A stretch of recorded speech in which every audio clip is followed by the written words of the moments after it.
Tom Laux. Thank you for joining me on Council Preview. It's July 3rd already, and Council is going to take place on July 9th, and we're here sitting with Steve Barg, City Administrator for the City of Marshfield. Good to be here with you, Tom. All right, thanks. Lots on the agenda, and we're going to dive right into it, but I wish you guys a 4th of July. That is on Thursday, and hopefully you're watching this today. That you're seeing this as we tape this on July 3rd, and it's available all week. Please tune in and share that information to your friends and family. All right, let's talk about staff updates, and it has to do with public safety communications. Yeah, Tom, there's an item on the council agendas that people don't probably think about a lot, but at the very end it's called items for future agendas. And every once in a while a member of the council will say, I've lost track of this project, or I want more information on something. Can we put this on an upcoming agenda? At the last meeting, that was Chris Jokic. He was saying, look, I've kind of not know exactly what's going on maybe on the communications with radio.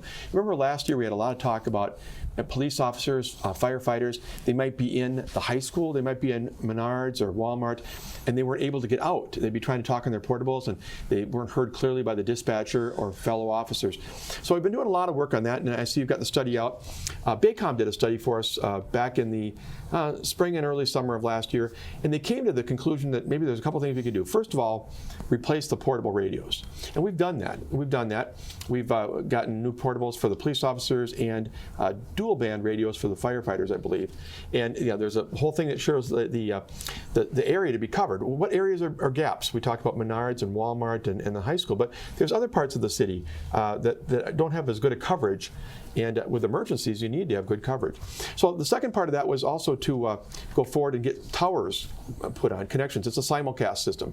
And that would allow better connection as well for the sound to bounce off and be able to carry.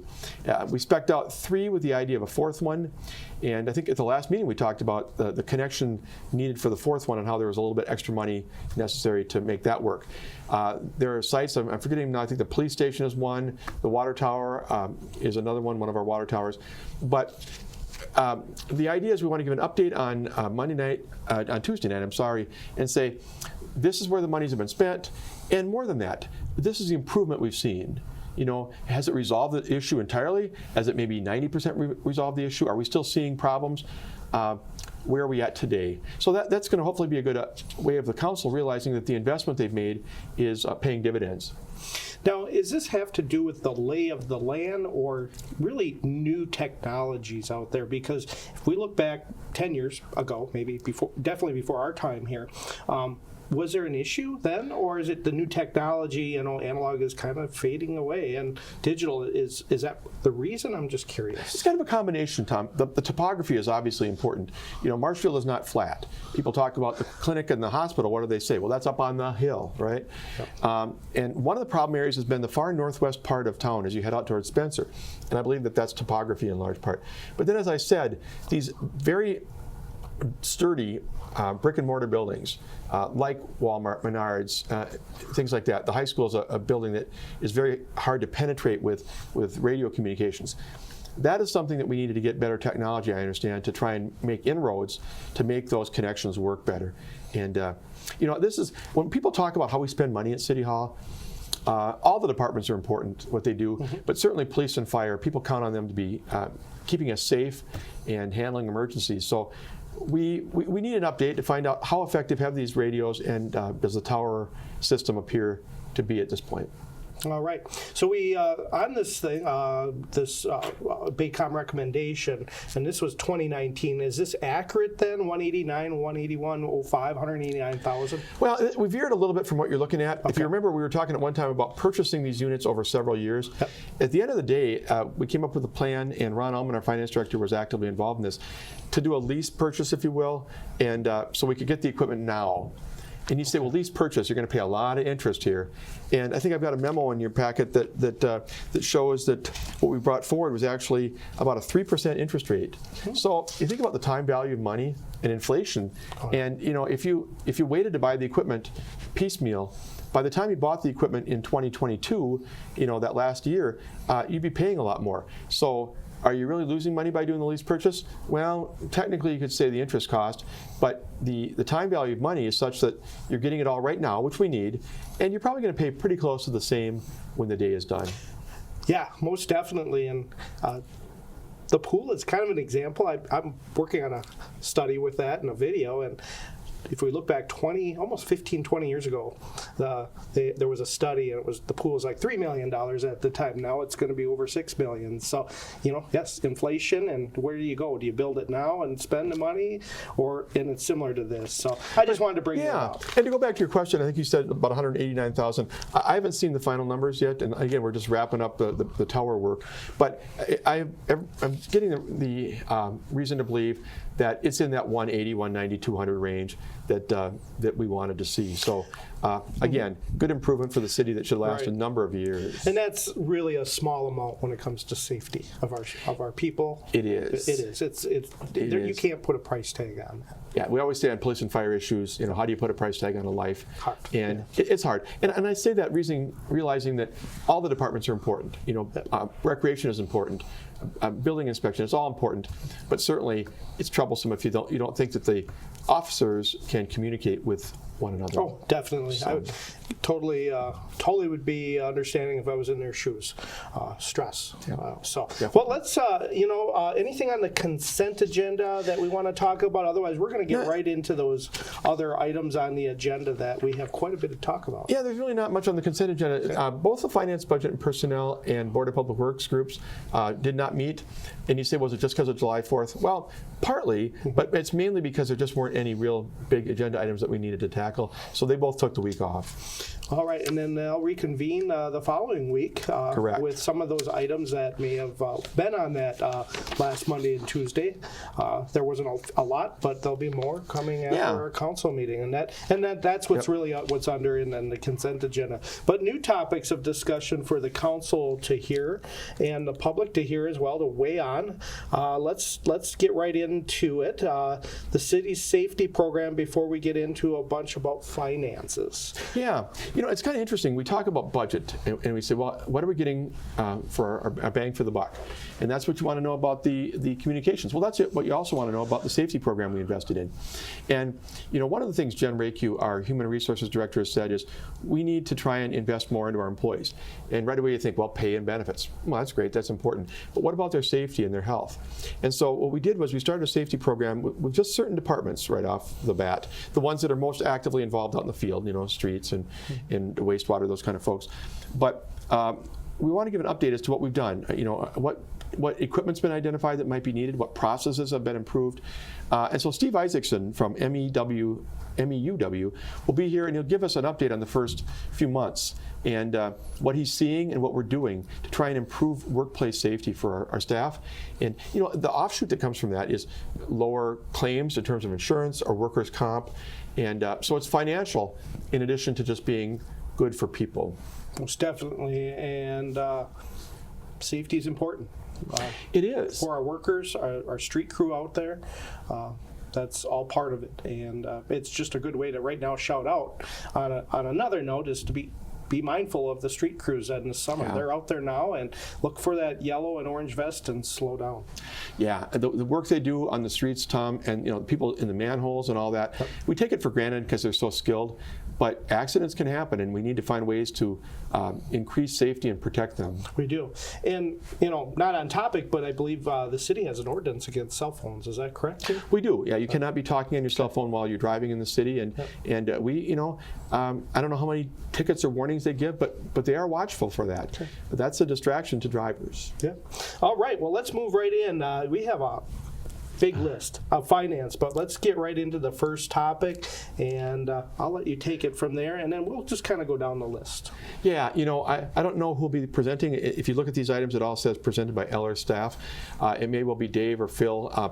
For those who don't know who Ellers is, it's a professional firm that does financial management with cities, financial advising. We had been using PFM for many years, but now we switched to Ellers. They're out of the Brookfield area down in the Milwaukee suburbs. And they're going to walk us through a number of things. They've been meeting with me and with Ron Allman, our finance director, trying to help us deal with some issues we've got financially. Now, if you've been watching the show in the past, you know about the TIF transfers. So you know that our budget is going to be a little bit tighter in the years to come. Well, one of the things you can do is to look at refinancing existing debt. And that's one of the last items on your list, but we're looking at refinancing millions of dollars in debt where they've said, hey, look, this is, you took out this 10-year note back in whatever date or 20-year bond, and back then the interest rate was 4.5%. Well, now you can borrow for under 2%. So let's look at perhaps taking those bond issues and extending the life, maybe out to further years, and getting a better interest rate, and level off your payments to make them more palatable. One of the things we've done a lot here over the years, Tom, before me and with me on board, is 10-year notes instead of 20-year bonds. Well, how many people would rather do a 15-year mortgage for their house than a 30-year? You want to save interest. But sometimes you look at it and you say, well, wait a minute, this road is going to last for a long, long time, and it's very expensive. We're paying for it in 10 years. Is that even reasonable? So in some cases, you might say, let's go to more 20-year bonds and level out the payments a little bit more palatable. And yes, there's more interest, but again, the people who move here during those 20 years really ought to be paying their share too. So it matches the length of the asset life with the expenditure better. And these are some of the things that these folks have come up with. All right. Well, that's really good information for the public. And, save a little bit of money is really important, especially in the times that we're in. I think everybody would want to do that, like you said, especially with their mortgage.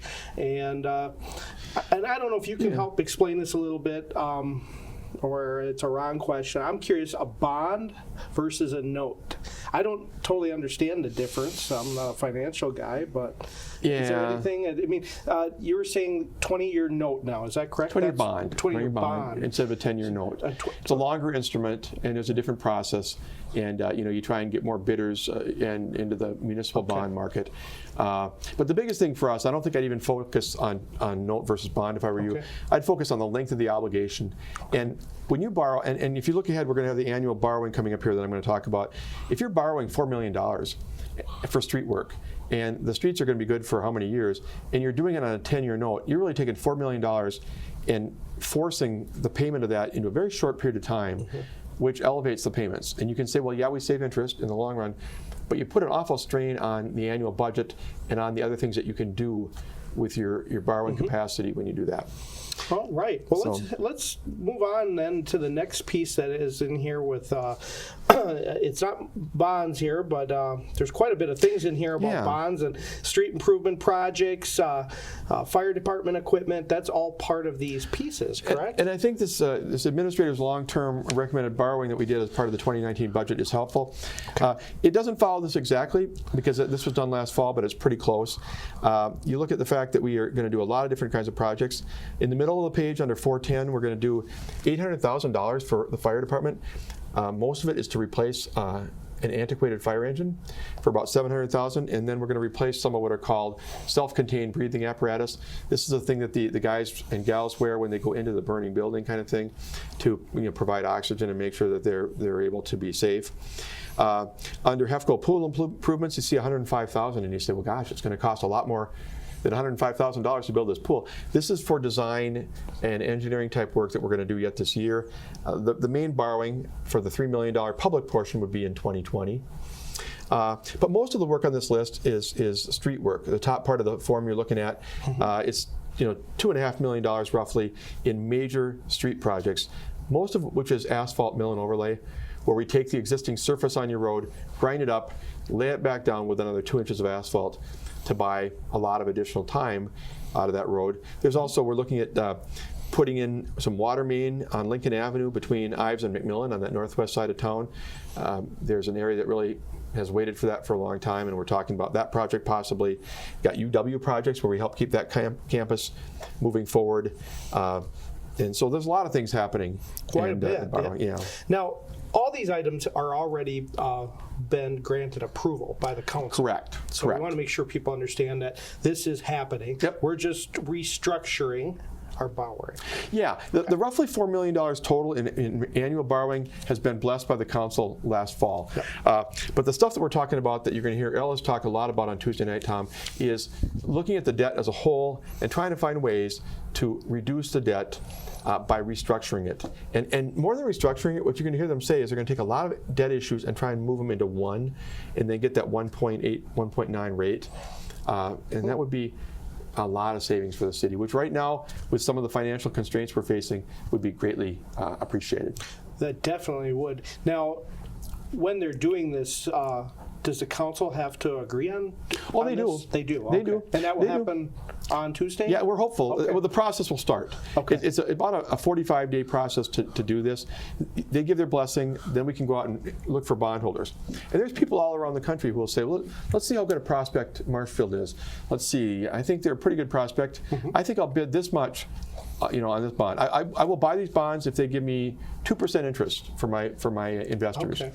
And you like to get at least 5 or 6 bond bidders to get a good cross section, and we'll see how that goes. But the bonds will be issued later in August, ultimately. All right.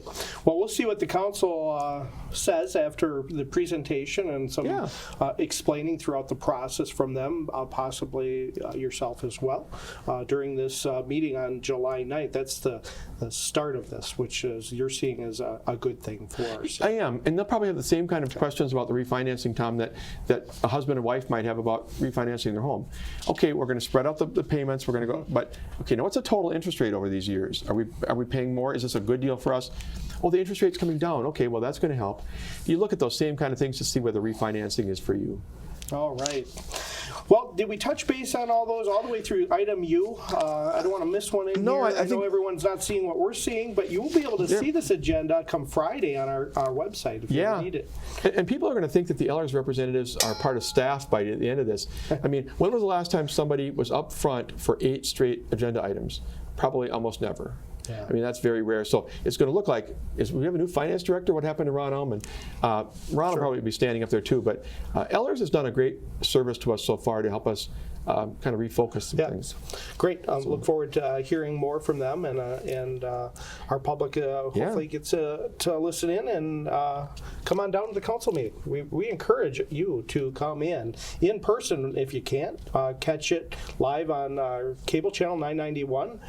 You can always watch it later on our city website, ci.marshfield.wi.us. You can catch it there as well, and maybe down the road we'll have it on Facebook. That's still a question, or I should say something that's going to be going back to our council if you were staying in touch with our council meeting last week, or I believe last week, and we'll keep you updated as that happens. So, well, let's go into something that kind of even plays off it, talks about that. Yeah, there's actually 2 more items. Oh, okay. When I said those guys are going to be up there for 8 items in a row, they're going to be up there for 10 items. And one of the other 2 is significant. It's an update on our 5-year financial plan development. And again, this is a document that we want to have to tie together the budget, the CIP, the debt schedule, the funds like room taxes and cable TV funds and all that into one package, and develop a roadmap that says from 20 through 24, the next 5 years, here's where you probably want to look at going. Here's some of the constraints. Here's the opportunities. And they just want to give an update. We're in the middle of that process, Tom. They're expecting to provide a draft to us by sometime in September. But right now they want to say, here's what we've done so far. Council, are we on the right track? Or do you have any questions? And let people know what the 5-year planning process for finances looks like. So they're going to put everybody in this group. Cable TV, like you said, even wastewater? Yeah. I mean, a lot of the focus will be general fund, which cable TV and wastewater are not. But they're going to look at the whole picture, because ultimately it all comes together in terms of the overall city finances. And the most important thing is that look forward. Right. Oftentimes we talk about, the cable or the budget. Well, we're done with that. Don't think about that. Now it's time for CIP. Well, they're intimately intertwined, and this one document will help make that real to us, I think. And it also provides us with a better rating for borrowing. Is that correct? It should. Okay. It should. Right now we're a AA3 community, which is a good rating for a city of 19,000. And we've had this TIF issue. So the next time we go to borrow, we're going to be making sure that we try everything we can to protect that. Mm-hmm. When you get a downgrade, that means the interest rate you pay will probably go up a little bit. But we think we've got a good case to make for staying at a AA3, and we look forward to talking to Moody's staff. Great. All right. Any other items here before we go on to that next item that I missed? Talk about that piece that I was mentioning about Facebook. It really doesn't mention Facebook, but we kind of want to touch base on electronic devices first. That's really the direction I believe that Tom Witzel, our councilman, would like to talk about before voting to put maybe the cart before the horse. Yeah, you might be watching these meetings lately and say, what's the resistance to Facebook Live? It's a great opportunity for people to see the meetings that don't see it now, and especially the younger generation, but others too who are Facebook users. There seems to be a consensus that they want to have meetings on Facebook Live, but they're concerned about the whole technology thing, and they don't want, one of the things they don't want is to be having the open meetings law violated. So what you've talked about, Tom, and you've done a good job of preparing for this, is we can disable the comments during the meeting and then restart them after the meeting. The concern there being that right during the meeting, what if somebody in the council is saying, well, I'm going to vote for this. Oh no, here's a guy who says it's bad. Well, the person's not even here in the audience. We can't question him at the podium. He's, is this in the spirit of open meeting law to be having these kind of dialogues with people outside of the building? So one of the things we need to do is look at how do we let people, and when do we let people use their phones and their electronic devices up front? And when is it appropriate? And there is a point, and Madison got in trouble, the city of Madison got in trouble for actually texting during the meeting. They had cases, I'm not saying we're doing this, but they had cases where council members were actually texting each other. Well, are you going to vote for this? I don't like it. And they got caught. So we want to make sure that whether it's texting, whether it's Facebook messaging, whatever, that the people up front that you see at these meetings, council and even people like me, are not using them in ways that are counter to the open meetings law spirit. And so we're going to talk about that and see where that goes. Again, we're not trying to say people can never use that device, but it needs to be appropriate. Right. And discussion needs to be had by all 10 members, and as well as recommendations by yourself and staff and the mayor as well. Yeah, the public takes this really seriously. I've worked in 5 cities over the years, Tom, and the public takes very seriously the idea that there's not something wrong going on, where people are like writing to each other and they're writing to the staff, and no, at a public meeting it's supposed to be kind of public. You say what you believe and why. You publicly take a stand when you vote. There shouldn't be a lot of other stuff going on. Right. But I look forward to coming back to putting Facebook Live on the agenda and getting that approved so that more people can see our meetings and be participants in government. Yep, that's one of our goals as the communications department, to provide openness to government, and Facebook is one of those mediums that we use, just like cable television, the website. There's so many out there, and there's new ones that are happening as we speak probably. Wait until we get into Instagram and Twitter and the whole thing. The whole thing, but we kind of classify that as social media. But Facebook is the big player here in this area. It's already changed down south, and some of the bigger towns are using some other forms of communication. But that's where we're at. We want to do what our residents are also using. I think that's really important to find out what they want. Otherwise, if we just put this out and nobody's getting it, that's not a good use of the dollars. It's my feeling. It's not. And there's cities that for a long time beat their heads against the wall and said, "Doggone it, they ought to be looking at those public hearing notices in the newspaper. They ought to be looking at our website." Well, what if they're not? What if they're looking at Facebook? What if they're looking at other social media? We need to engage. You've said this word before, engagement. We need to engage people. Yep, and that's one of my topics that I am really looking towards making some inroads on as I move forward in our communications department.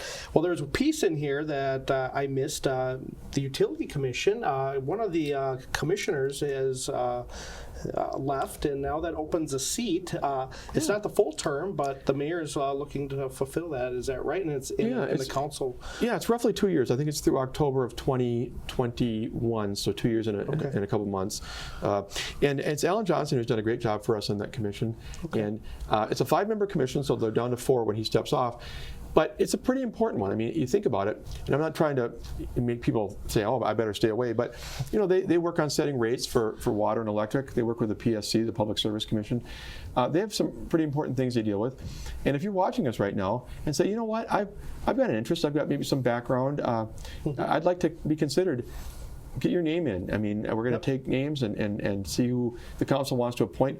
A letter would be helpful saying, I have experience in, whatever, a degree in math, whatever it is, and tell us about yourself. because we need to get a good commissioner on that body. Yeah, definitely. And I believe July 18th is the deadline that was set by the mayor's office. Come on into City Hall, or we mail the letter. Amy Krogman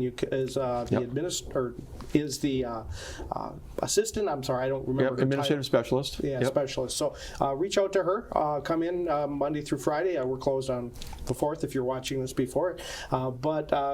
Yeah, we encourage a resident to step up and see if they want to be on a committee. Yeah, let me make a pitch for this.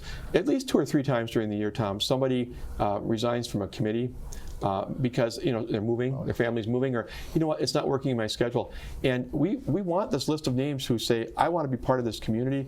I'd love to be helpful. Please reach out to me if you have openings, especially in these areas. And you can write in your letter. You can say, I'm most interested in park and recreation and historic preservation. Yeah. And we'll keep an eye on it, so when those openings come up, we can get a hold of you. Definitely.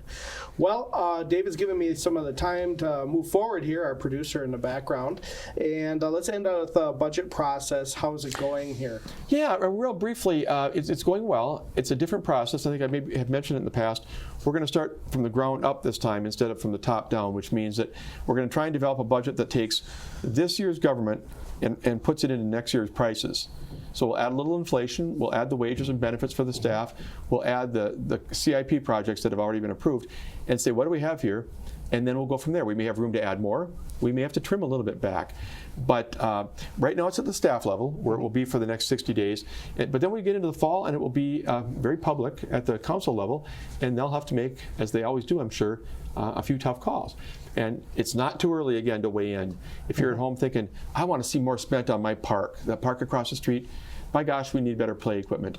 Or you're concerned about spending and taxes in general, let us know. We need to hear from you. You bet. And should they call their alderperson, you, the mayor, anybody? Possibly all the above. All the above. Okay. One good way to do it is to send me an email, and my email, maybe it's on the screen. Otherwise, I can make sure that you get it at the end of the program. Mm-hmm. But because what I do is when I get those, I immediately forward those to the mayor, the council, and the staff people who are involved. So if it's about park and recreation, I would send it to the park and recreation director.